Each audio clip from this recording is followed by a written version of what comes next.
Hello, good morning, students. Today I am going to explain the poem "The Road Not Taken."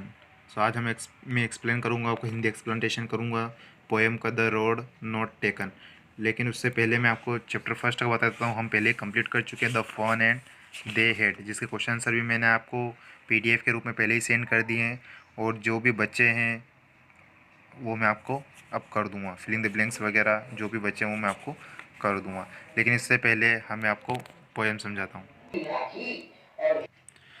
इस story में देखिए, this पूरे बताता हूँ। This well known poem is about making choices and the choices that shape us. Robert Frost is an American poet. Poet का नाम याद रखना है आपको, क्या है? Robert Frost. Who write simply but insightfully about common ordinary and experiences. तो इस कहानी में क्या है, जो रॉबर्ट फ्रॉस्ट हैं वो अमेरिकन पोएट है, और उन्होंने क्या किया है कि मतलब ये जो पोएम है ये किसके बारे में मतलब चॉइस करना है आपको, कि जैसे आपके सामने कोई ऑप्शन आ जाता है तो ये या वो, दो में से आपको चॉइस करना है। तो ये बहुत अच्छी स्टोरी उन्होंने बनाई है, एक एक्सपीरियंस स्टोरी है। सो पोएम स्टार्ट करते हैं। Two roads diverged in a yellow wood and sorry I could not travel both. देखिए यहाँ पर येलो वुड यूज़ हुआ है, तो ये हुआ है मैं आपको बताऊंगा। लेकिन and sorry I could not travel both, तो यहाँ पर क्या होता है कि जो कवि हमें क्या बताना चाहता है, जो पोएट है वो हमें बताना चाहते हैं two roads diverged in A yellow would.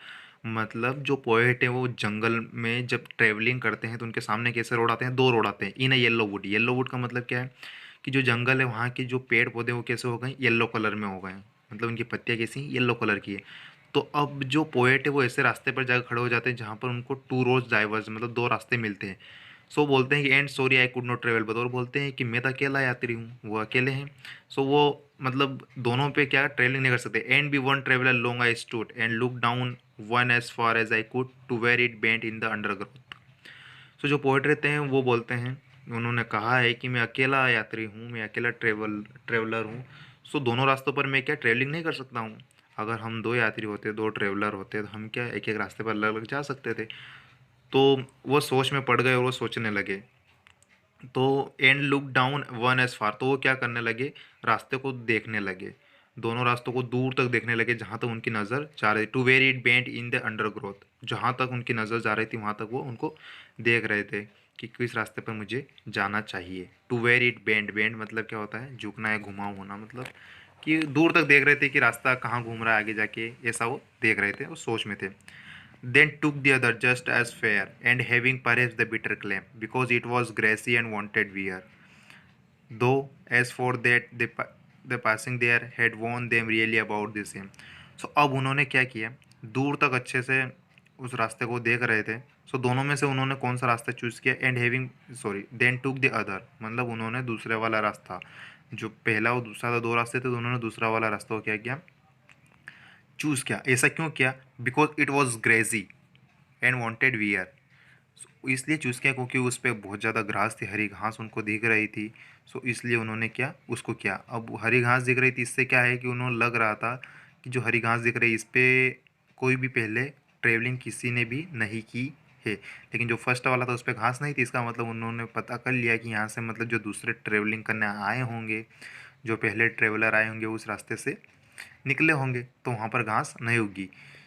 Now and having perhaps the better claim, अब हमें सेकंड लाइन पे ध्यान देना है। मतलब उन्होंने ग्रासी, ये आपको समझ में आ गया, तो ये उनके लिए बहुत अच्छा।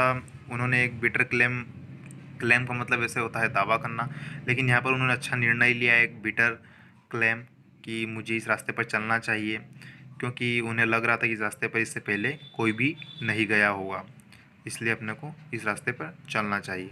सो दो स्टांजा हमारे कंप्लीट हो गए हैं।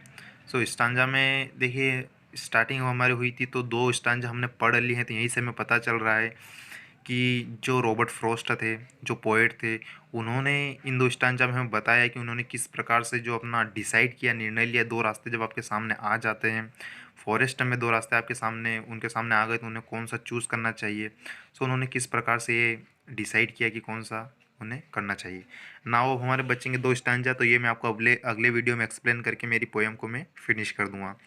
लेकिन उससे पहले मैं आपको देख लीजिए, आप पोएम पढ़ लीजिए क्या है अगले स्टांजास, उनको ट्राई करिए आपके आगे क्या बन सकता है इनसे, क्योंकि अब बनेगा तो वही जो हमने ऊपर दो स्टांजा में पहले ही हमारा कंक्लूजन क्लियर हो चुका है लगभग, किसके बारे में पढ़ रहे हैं। तो हम पढ़ रहे हैं चॉइस के बारे में, किसी भी चीज़ का चॉइस करना, जैसे यहाँ पर दो रास्ते थे तो किस प्रकार पोएट ने चॉइस किया कि अपने को किस रास्ते पर जाना चाहिए।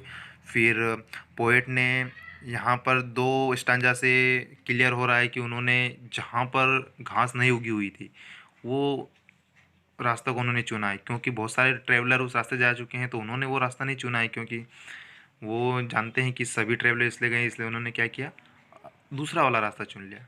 Thank you.